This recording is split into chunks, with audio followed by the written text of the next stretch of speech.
Nite dugumina o dibi mayoro ye Renouveau télé la jebaro aw ni nyantuma ka kenyani aka wakati chugoyaye o manake yoro ame befo ka bella jeli wale nyumandon ko beki bistimla Renouveau so komada kuna foni kena sigira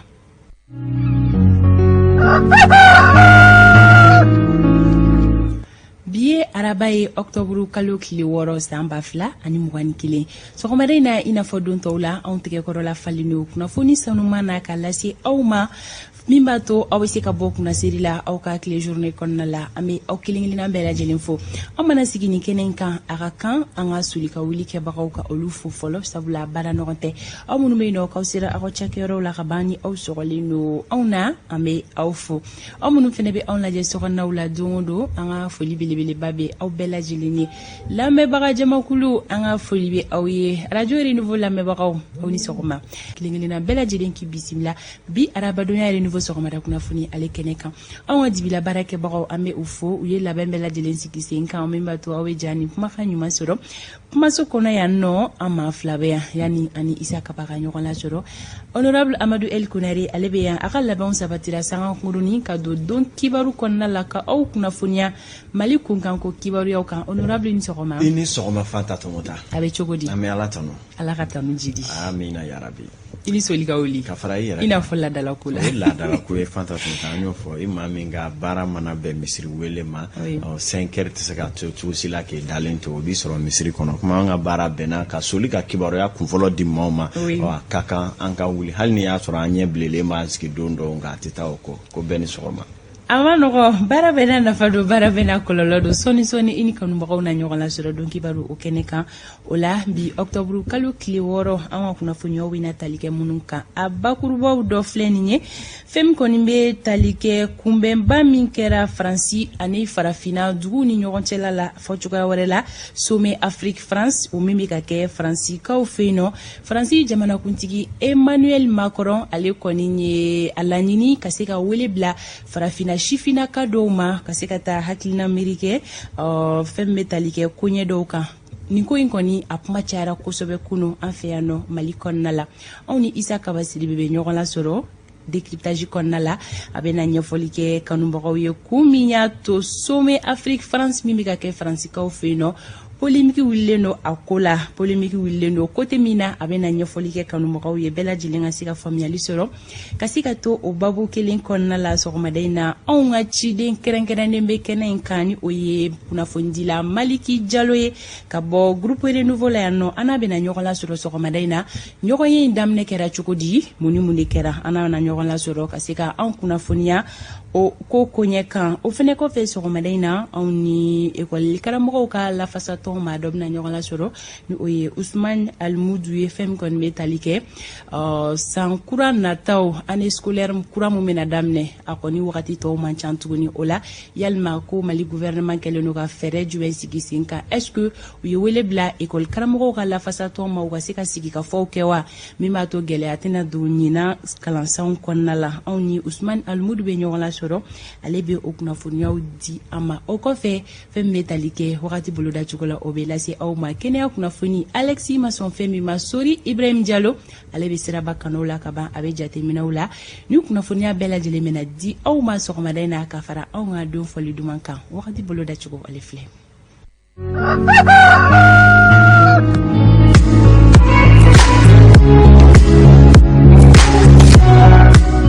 wakati ale boloda chugo fleni anga marabolo konala noko benada kabala mali marabolo kilingene na bela jilin kono funi kai marabolo ibo ala kita buguni kulikoro nyoro nara mopti anisika soni marabolo ko fole nunu na sankulo obena jeya doni fem kon betalike samia fefien la onachi anga marabolo kilingene na kono funi tawden marabolo ibo ala kidal tomboktu gawo animenaka o marabolo ko fole nunu fem kon betalike klima fefien la obena chi fien mi fangate bunya kusobe gongomblo minake sibawiye ka geleya du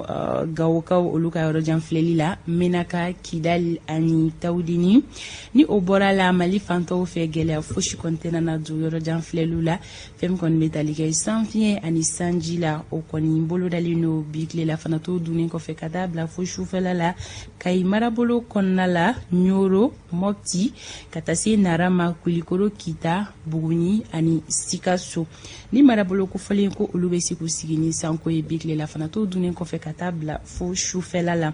finten boloda chogo klegaina olu fle fem metalike kaikaula olu ka finteni hakeya obike degede bisaba ni wolon fly kulikoro olu tabi jo bisaba ani worola Sikasso olu tabeke bisaba ani naninye segu ka ofeno klegaina olu ka finteni hakeya bi jo degede bisaba ani shekina mopti olu tabeke bisaba ani konontonye Tombouctou olu tabi jo degede binanina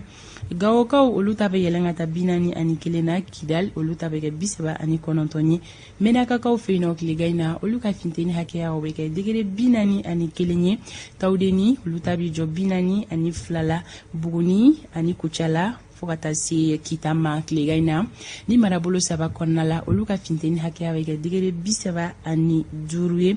nyoro ani nara katasi duanzama olu ka finteni hakeya obeke degede bisaba ani konontonye san ani banyangara olu tabi jo bisaba ani shekina joilakaw olu tabeke degede bisaba ani woroye Bamako distriki konnala nogo bena da kabala sama fefinya bena chimi fangate bonya kosobe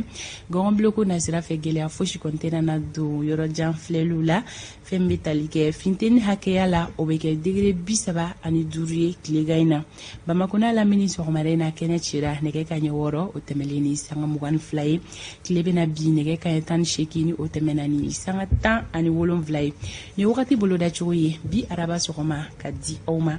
bela jelin kunye akosika autana oblado auka kle journée konnala ko alaka bi araba kle heredi ankilingilina bela jelema awni kuna funi nebe takani nyogo yesanga ani wakati nebe keneto Amadou El Konaribolo aleka temeni don kibaru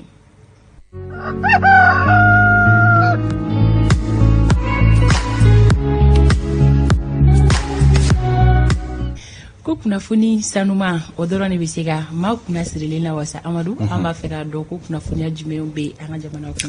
tamarikala fe munu me jamana ko na bela jelebi na dankana mayana 600 renouveau sababula wati mina saka mwa ani woro be nege wolo flaka intenansi ale garage kono amwati na chef de garage bela jeleni ikado paranduka chatemene nana lui finitigla ka ye munu fana ga bara bela jele benendo finitigla ka bolima fe olu lala benima halni bolima fendo cena kele dagala mugu kise jukoro olu fana ne wuli ka to barake mawbi nyeno ko sebenka ame chapeau bla olu fana ya bisoma daina kibore ola bakuruba obe talike francini malini nywanche kunungo koto juru chani la kusebe sabula mi metalike mali jamana fama ola olu ya kanu ka wele bla minye francika ka lasigide mo kana tasa daira ala kako lase Emmanuel Macron amina kuma ka hukumu kele konna la minye surasu kunga kisa la u bela jele wele la minye barkani ka manyema ni colonel Sadio Kamara ka kuma kunungo ministre sola olu kofe minya ambassadeur weleli bara okera amina jeko ke gafeba kelenye bika mo ka bisoma daina donc baro ale kene kanana ministre minya shinelu kiri ko mani oye Mahamadou Kasoge ale dunye la nyini doke minye poli economique munu ye sekeskeli kela jekulu ye olu ka ke belebele ba kelenye wasa yuruku keleli bara obike laki kaye o haklina do mo fora oni kuna fundila ka hagli fale se famina mo ka bi soma daina donc baro ale kene konala nambora olu bela jerele kono CNT la kunungo minye octobre ale hakilina daw no ye session yo baraw daile la fana amina olu fana kuma kan la me biso madaina don kibaru ale kene kanana no mina ke chekuluba sabaya amolo bi amina ansinsi munu ka bi mali kono korotle bi ba ni ke ka fe munu be kan ne do olu la wati mina mali deba la kan nanje ani ka anname mali marabulo okuru karabela jele kono ka damne kai kana kulikuro Bamako Sikasso Segu Mopti Gawo Tombouctou menaka kata tawdeni nyorodi sale nara kata joila ani buguni ni bela jele fo kata susa fo kita ni beye mali marabulo ye munu mala ka renouveau télé laje wani wolu bela jele jigide ni télé ye wasa ka kibaro ya sanuma di uma kibaro ya mina te daja mana pani be suma ka bedda makanya ka berebe ma awniche aya o bismillah.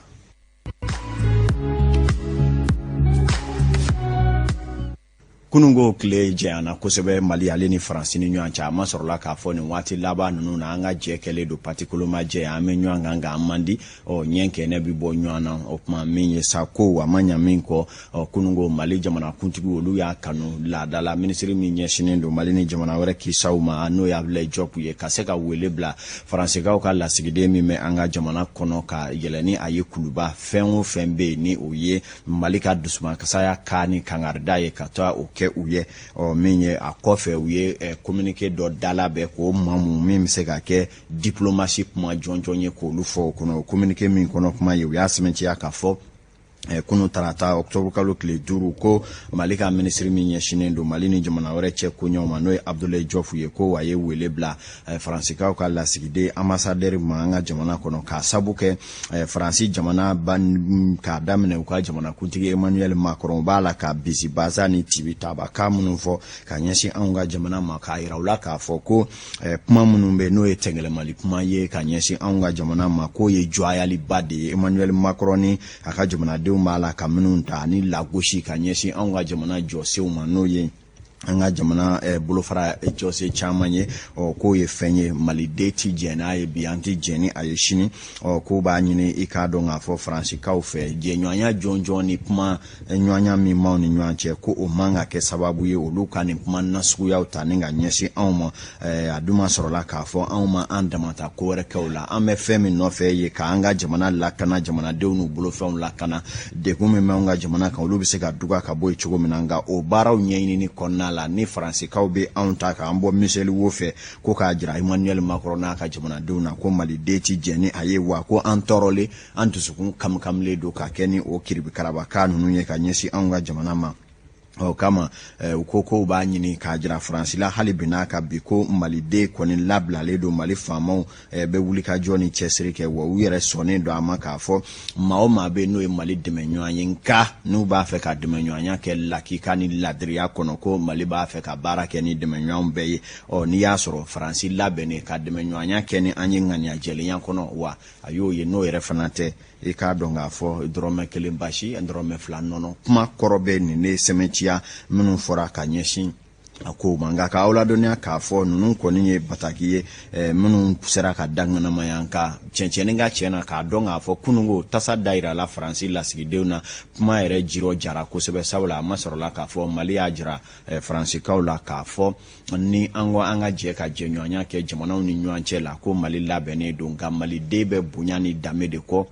ni Faransi tɛ se k'anw don anw danbe la o kuma an ti jɛn n'a ye cogo si la bilen Faransi ka anw ta k'an buruja o kumaw kɔni lakikaw taara k'a fɔ Faransi lasigiden ye a ka taa lase jamanakuntigi Emmanuel Macron ma yanni a ka wele kuluba o y'a sɔrɔla k'a fɔ Mali ka minisiri Sadio Kamara min ɲɛsinen don lakanako ma ale kun wele fɔlɔ tun kɛra minisiri défense ale Surasiw Jabala la ka se ka hakilifalen kɛ ni faransikaw ye kɛrɛnkɛrɛnnenya lakana koɲɛw kana na o kama commandant min bɛ barikani kunna n'o ye général ye u ye ale kɔni wele ka fara a ka cɛdenw kan ni u ka faransika cɛden tɔw u ni minisiri Sadio Kamara ye ɲɔgɔn ye kɛ ɲɔgɔn ye min na bamananw b'a fɔ ko bulon kɔnɔ kuma kɔfɛ n'i ye maaw ye tigɛ ci ɲɔgɔn tigɛ la ko hali bi tiɲɛ ma fɔ kunungo jɛrɛ in banna bɛɛ lajɛlen y'i kɔ don ka taa hali ɲɔgɔn sumusumu ma y'a la o kuma hali ni maa min ma don a kɛnɛ kan i b'a dɔn k'a fɔ tasa dayira ɲɔgɔn na caman kɛra kɛnɛ in kan na k'a yira barikani maaw la n'i y'a sɔrɔ u kɔni sigilen don Mali ka lakana jɔnjɔ kama bɛnkanw ye minnu ye u ka lakana sabati nka k'a fɔ ko waati ni waati olu kɔni bɛ i k'a dɔn u yɛrɛ buruja anw na ka baara kɛ fini bilan kɔfɛ n'o ye chantage ye ko Mali tɛna jɛn ni a ye tuguni a kɛnɛ kan na faransikaw ka général min kɔni tun bɛ yen o y'a yira k'a fɔ ko barikani bɛna baara kɛ lakana kɛ i n'a fɔ a laɲininen don cogoya min na ko nka bɛnkan minnu taara ni o ye u ka lakana bolow dalabɛn ni baaraw cogoyaw ye ko o yɛlɛmaw k'o ma kɛ fankelen ko ye ko kibaruyaw dira kuma caman fɔra nka kɛnɛ ninnu wulilen kɔfɛ n'i ye minisiri yɛrɛ ɲɛkun lajɛ i b'a ye k'a fɔ ko in kɔni ma tulu tigɛ sabula Maliden tɔɔrɔlen don o dusumakasa k'a kɔni sɛbɛkɔrɔ fɔra u ye min kɔni ye kuma la belebele a yirala k'a fɔ maa o maa bɛ bi n'o bɛ se ka Mali lakana sabati jɛɲɔgɔnya yɛrɛ ɲuman kɔnɔ ka Mali bɔ gɛlɛya la ko Mali b'a ɲɛsin o baaraw ma walasa maliden ka se ka bɔ don o don joli bɔnna a ko mana tigɛ da min na waati nataw la an y'o kibaruya di aw ma ladiriya kɔnɔ Mali kun ka kɔrɔfɔw la hali bi jamana caman bɛ bi minnu b'a la k'u da don a kow la nin bɛɛ lajɛlen kɔni ye jaabi ye minnu m'u ta sɔrɔ an ka nin communiqué kofɔta in kɔnɔ min tigɛn'o bilara jamana faamaw olu fɛ n'an bɔra yen nɔ an y'a fɔ ten tɔ min bɛ tali kɛ yuruguyurugu ale ni bamanankuruya ma kelen ka faso nafolo buruja transition maaw ko y'u sinsinbere ye k'u bɛna kɛlɛ k'o la waasa ɲakinibaliya ni k'a dɔn kiiri yɛrɛ maaw b'a la ka ɲuguni min kɛ a la ka bɛ waati jan o bɛ se ka juguya ka bɔ maliden dusu la cogoya min na o de kama min ye Mamadu Kasoke min tun ye pôle économique ɲɛmaa ye ne ale ye minisiri ye nin waati na a ye laɲini dɔw kɛ laɲini minnu na u b'a fɛ pôle économique bolofara minnu bɛ jamana in kɔnɔ a bɛɛ lajɛlen ka jɛ ka kɛ bolofara ba kelen sababu dɔ ye waasa u ka se ka hali bi sariya jɔnjɔn ni fanga sɔrɔ bamanci ya min bɛ kɛ nafolo ko nasaratigɛ la n'o ye nafolo burujali ye o bɛ se ka kɛlɛli bɛ se sɔrɔ cogoya min na o laɲini dɔw sɛbɛnfuraw donna wasabilo maaw ɲɛkɔrɔ minnu na jaabi jɔnjɔn sɔrɔ la min ye nin waati ninnu na ɲɔgɔn ye ni hakili dayɛlɛ kalan minnu sigira sen kan kunnafoni di siraw ale ni kiiri tigilamaw ni ɲɔgɔn cɛ u da sira o ma kunungo o kɛnɛ kan na k'a fɔ pôle économique kɛlen kɔ belebeleba kelen ye a bɛ se ka na ni nafa jɔnjɔn jumɛn kelen ye o kumaw kɔni sɛbɛkɔrɔ fɔra nin kɛnɛ in kan na min na minisiri ye ɲɛfɔliw kɛ a bɛna nafa minnu ɲa n'a bɛna jigisigi minnu kɛ bamanankuruya ni nafolo burujali o kɛlɛli ko kumaw la an ka kibaruya ɲinina se ne bɛ Ciro n'a ka jata la Sakariya Umaru Keita olu tun b'a kɛnɛ kan u y'an sama jaa minnu na an k'u lajɛ. Ni abe atako filanan na hakilina falefale min bɛ kɛ kunnafonidilaw ale ni sariya ɲɛmaaw ni ɲɔgɔn cɛ ni o bɛ atako filanan na o kɛra kɛrɛnkɛrɛnnenya la ka ɲɛsin yuruguyurugu kɛlɛli kama ni hakilina falenfalen ye kulu kan kulu min ni o sigira sen kan walasa ka se ka yuruguyurugu kɛlɛ an ka jamana kɔnɔ minisiriso min ɲɛsinen n'o sariyako ale ni adamadenya hakɛw kama o y'a yira k'a fɔ ko nin kulu in bɛna kɛ sababu ye ka se ka yuruguyurugu kɛlɛli dɛmɛ an ka jamana kɔnɔ. O CNT sariya kura dɔ ta min ye an ka pôle économique et financier a kɛ jɛkulu kelen ye parce que pôle saba de tun bɛ yen kelen tun bɛ Kayi kelen tun bɛ Mopti kelen tun bɛ Bamako maintenant texte kura minnu taara donc procureur kelen de bɛna ye o pôle kunna substitut ani juge d'instruction ani juge au siège olu fana tɛna baara wɛrɛ foyi kɛ fo ka yuruguyurugu kɛlɛ a yirala fana k'a fɔ minnu ye faso nafolow suɲɛ donc sariya kura in bɛ justice mɔgɔw yamariya u ka se k'u ka bien saisi kabini enquête préliminaire waati la. Ni hakilina min ni o sigira sen kan minisiriso fɛ min ɲɛsinen n'o sariyako ale ni adamadenya hakɛw kama o fora kosɛbɛ kunnafonidilaw ka ɲɛmaa fɛ hakilina min ni a yɛrɛ ka fɔ la o bɛna kɛ sababu ye jamanadenw na se ka kunnafoni ɲuman sɔrɔ an ka sariyako kun kan. Nin ye fɛn ye fɛn min n'a cɛ ka ɲi kosɛbɛ ne hakili la a mɛnna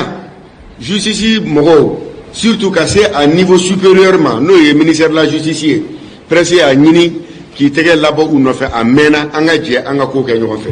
sabu baara o baara n'i b'a kɛ jamanadenw tɔgɔ la a ka kan ɲɛfɔli ka k'a la a ka kan kalan ka k'a la a ka kan faamuyali ka k'a la surtout kunnafonidilaw fanfɛla fɛ. Minisiri min ɲɛsinen n'o sariyako ale ni adamadenya hakɛw kama o ye weleweleda kɛ ka ɲɛsin bɛɛ lajɛlen ma u k'u sen don nin baara ninnu na baara min ni a yirala k'a fɔ ko fasoden bɛɛ sen kan ka don o la. Tabarikala san 37 o bɛ san nin waati na gouverneur ka jateminɛ la k'a ladɔnniya k'a fɔ o b'an lase san yɛrɛ mara kɔnɔ nin waati na i k'a dɔn bamanciya wale dɔw b'a la ka segin san dugu dɔw la kɛrɛnkɛrɛnnenya na min ye sanni feere tigilamaw n'o ye commerçant ye olu kɔni bilasirali caman bɛ fɔ maaw ye nka gɛlɛya dɔɔni bɛ baaraw la sabula waati dɔw bɛ fɔ ani yɔrɔ minnu ka jan ni finitigilakaw tɛ yen n'a sɔrɔ teliya la maaw k'u kɔlɔsi u ka taamaw kɛcogo la ani waati minnu bɛ fɔ ko maaw ka segin so walima u ka ko dɔw jateminɛ maaw k'u hakili to o la sabula min ye an yɛrɛ ka sigidala den dɔw bɛ yen minnu bɛ bila juguw ɲɛ ka se ka taa an ka dugu kibaruyaw di ani hali commerçants taara nin fɛ wariw bɛ karisa kun nin tonniw bɛ nin karisa kun o bɛɛ kibaruyaw bɛ di o kama ni wati na chesru be ka senka ka do san ka fe wala sa hakili falen falen be ke jose ni jamana tanye bolo fara ni fon be no ye lada tiguni dine tiguni ka do chake da bunda nyema munu be ka se ga hakili falen ge ka halibi sigdala de on se be koro kuna foni u ka do bi lakana ko be chugo mina bela jele kanga je ki jeni rofia ko konnala hakili na nunu me kokoro do ko se we minye gouverneur colonel Ousmane Sankare alefe halibi obechugo na marabolo to la beki joy joro la wasa kiboro ya ka dinanye masuru yanga seka nyefolu ke moto tiki uka chambi munu nye bamanju yo lubi cholo ke nanye moto suru ye anga marabolo kono anga finitigi la ka ladonia halina mafo nunu ye cheni kala nga angu ladonia ka fo sikana mando bi olude ka bara ka sege ka nyedo nu ya do ko maudo mununga ko te ko jele nya fere be ubulu ka se ka ko nyenyini ni amajon la fanani cheni kala ote unato ukuka munu salo uru barauke amesege amena bumoko minye transition kunga korofo la ma jamana bulo fara be yitaira finitigi la ka munube nolube segena fien bola no ye les anciens combattants retraités ou ni muso munube nolu tora cheu tora kado kelela ni kelere nyangata la se mamunu ma olu fana honyu ka korota kunungo ka uka hakilina di transition kunumo ko na barata chugo ka o masoro la ka fo dine nyemo ka se politiquement ani demsenu ni jekulu ba chama be yi ka hakilina o yira transition la doko doka faraka doko fenga na faraka nga ancien combattant ka billa wale mudbutle fo ka se habi francis tlema munu ye chesrike kamali yere la fasa kamali la kanani bi ni sigana fien bobu ye olu fana farla nyonga ka boroda la sigido ke kunungo mununa u feta mi ye transition ko la u ya nyefo Ousmane Sagara le tara jado ta munu kuma kamela si biro la anga kiwaro ya dila ofa anga lame Mali swada si koro munu me sigana fien bola muso munu che utura keleula fo kata se kelere nyangata ni kololo lase mamunuma olu kelen ko ka wati jange jatemineni ni lameni na jamana ere ka franchoro fagan tabulo Kenya uka olu ko ni ngora manku kono nga nyefoli ke uka hakilina e femiye do farali la transition koka ni election bodu ko chamambe bere nyembala amase dulaw amase ni chamana be nyembala ka ko tsika ke election ke ni sisa ka gele à quel chose c'était à quel mais moi nous manina nous luka soba nous manina maliko no élection gake nous lu ko de même moi nous c'est le même maliko ni élection qui a sisa oui la balo de la victoire au teke élection nous parce que c'est que crédibilité keleke chekoro nunga hakilina du konala udama temechugo shila Fransika ka jamana kuntigi Emmanuel Macron mala ka hakilina mununta no ye ka kalata wajibiya anga jamana ka beni février kalo klemwa ani fly mais Mali on détail France tata ya ene ngunu kamunu drusile do jamana kono kosebe no ye Mali tege dili jamana woro ani lakana bolo jekulu woro mo ka se ka fura soro Mali lakana baliya geleyaula uyuka hakilina jonjon di okonya ufanaka Mali ni mo bina ka nyonfe minu me Mali ka herefe minu ma fe Mali ka gagner olu yere ka doso minu ma fe Mali ka do olu yere fe ka blanc mais minungo ko Mali yere kana ke fie olu de kadla andoro be nimbaro dala sigi nyefoli senfe keleke chekoro nu demema nu juenyaw nye wele dake jamana de be la jerelinye kanga je kan tege di nyogoma ka franchoro fagan kokoro do wasa Mali ka bo bada geleya kono Sarabina ni ani fla obe ngenye wolon fla kan wati na kuluba president Jabalala minye kado chakela munumbe maubi nyena ufana ko kuluba sanvela wa secrétaire na garde corps ni protocole ni chauffeur ana mécanicien kata se minye bureau yere kono foka do jamana kuntigi yere ka bureau ba kono ko ni soma bi anga jamuka a comptable ufana be ani protocole cellule de communication o wati kele malaka fo be daban commune na be jedu trodo chiba wati me kado nga fo minye jiwo ka fe kalfa bugu foka se le minye negala ka fe no ibuso fala commune wati kele be dio mere Dauda Kane foka ta se kati domaine ani kati cercle la ko préfet na ka dema ya ne soma fana to mota ki waro ya utako folo be talikeni na metamu yana nga jugula be kurai I bɛ fɔ I ka timinandiya la ka se ka sɔn ka kunnafoniw sɛgɛsɛgɛ k'u fara ɲɔgɔn kan k'u di an lajɛbaga kelen-kelenna bɛɛ lajɛlen ma an ka foli bɛ I ye nin sanga kɔnɔna la an bɛ taga fulakɛ fan fɛ Sori Ibrahim Diallo a bɛ na taa ni ka segin kunnafoniyaw di